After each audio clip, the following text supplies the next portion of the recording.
Oh, I have a good one today. You can't. You can't what, Portia? You can't give up. Period. Let's go.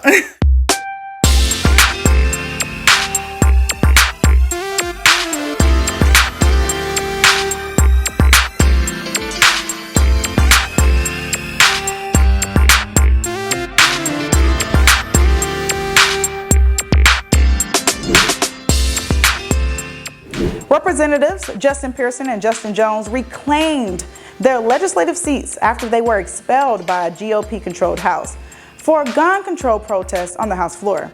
Listen, when these two young, gifted, and black Tennessee State House Democrats were expelled, it sparked so much controversy with topics like gun violence, race, and what forms of protests are acceptable. While they will officially be serving out the rest of their 2-year term, they were reinstated by local officials, then re-elected by constituents during a special election. Go, guys! The Jonathan Major saga continues. His trial has been pushed back to September 6th. He was supposed to appear in court August 3rd. Okay, you guys, so he is accused of hitting a woman in the face and putting his hand on her neck, causing bruising. He has denied these allegations, and this story has been a mess of confusing text messages and people saying he is difficult to work with, others saying he is great, and a new girlfriend revealed all at the same time. You know, he's dating Megan Good, I know you heard about it. His attorney is saying Majors is the real victim and that this whole thing has torn his life and career apart.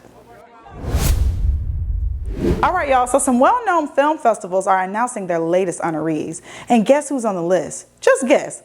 Atlanta-born, but Brooklyn-raised, Spike Lee. The Africa Channel's David Daniel has that and more in today's Hollywood Minute. Two Oscar-winning filmmakers are set to be honored at this year's Toronto International Film Festival. Spike Lee will receive the TIFF Ebert Director Award, and Pedro Almodovar will pick up the Jeff Skoll Award in Impact Media.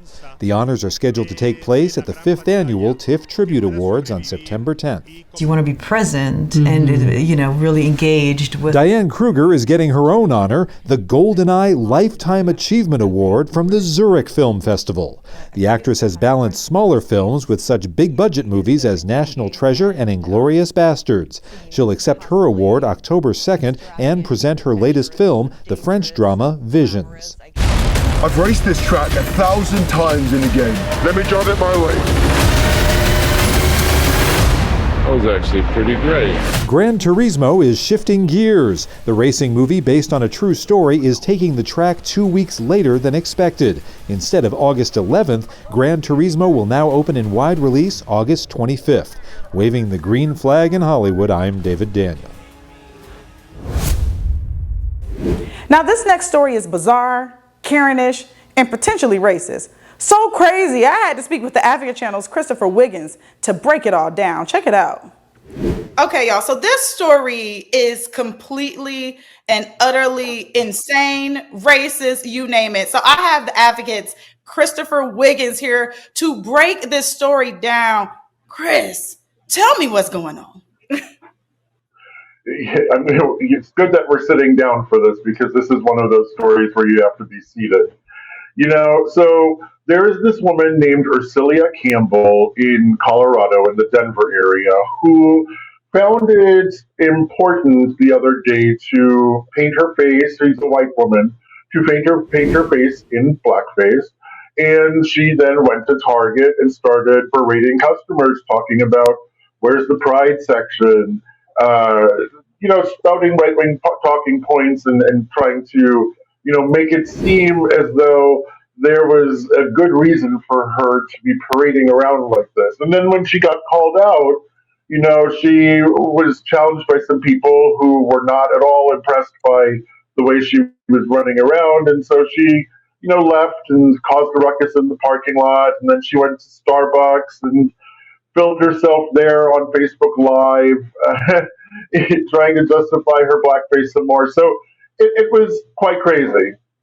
First of all, we all know, this country should know, that there is no justification for blackface. So let's start there. Two, it literally looks like she took, and on her face, also that. And I heard that there was like a notice sent out of people saying beware of her, and her family sent her to, a mental health facility. But let me tell you something. Racism, can we diagnose people for racism, Chris? Because if we can, let me know.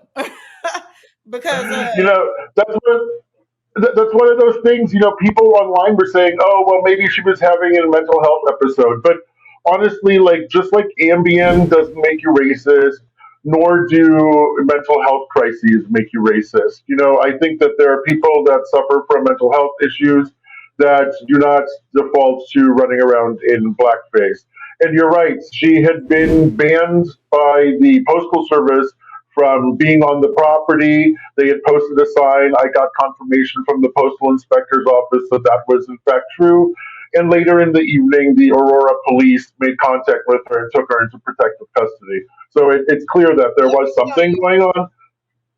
Yeah, let me tell you something. First of all, we love real journalism. Okay, as I love that you contacted the post office yourself, because as real journalists, we got to make sure that never dies. And two, Chris, thank you so much for sharing this story with me. I just can't believe it, y'all. This is just insane. All right, but thank you so much for joining me. Thank you. Now, I know we've all seen the viral video of the bear that looks like a human in a bear costume on social media, right? Well, we can confirm that that is a bear, a sun bear to be exact. And scientists are hoping that this endangered Asian bear and its new popularity will keep it from going extinct. This video put a zoo in China in a bind. When Chinese social media exploded with claims this animal was a human in a costume, the zoo decided to grin and bear it, issuing a statement in the voice of the animal saying, "I'm a sun bear," a message echoed by another zoo in the UK. Have you seen that video? Yes, I've seen that video, and I am very, very convinced, 100% sure that it is a sun bear. Sute Wang is a biologist and founder of the Bornean Sun Bear Conservation Center. This is a male. We got Joe over here. And I think we can confidently say that that's a bear, not a human in a costume. Yes, that is a bear. This forest enclosure in Malaysian Borneo shelters 44 rescued sun bears. They are the smallest bear in the world. They look very similar to people when they stand up. Sun bears are also an endangered species.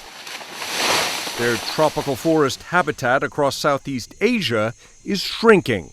What does the future look like for the sun bear as a species in the wild right now? If the forest is not big enough, if hunting and poaching still continue, the future is very bleak for the sun bear because they need large forests in order to survive. Wang says there's an illegal market for sun bear claws, teeth, and organs used for traditional Asian medicine. Now the Chinese viral video is giving the world's smallest bear a moment in the sun. In recent days, attendance surged 30% at the zoo in Hangzhou. It doesn't look human at all when you see it in person, this man says. Something to bear in mind the next time you're sent a viral video. Ivan Watson, CNN, Hong Kong. Listen, I want to leave you with these words.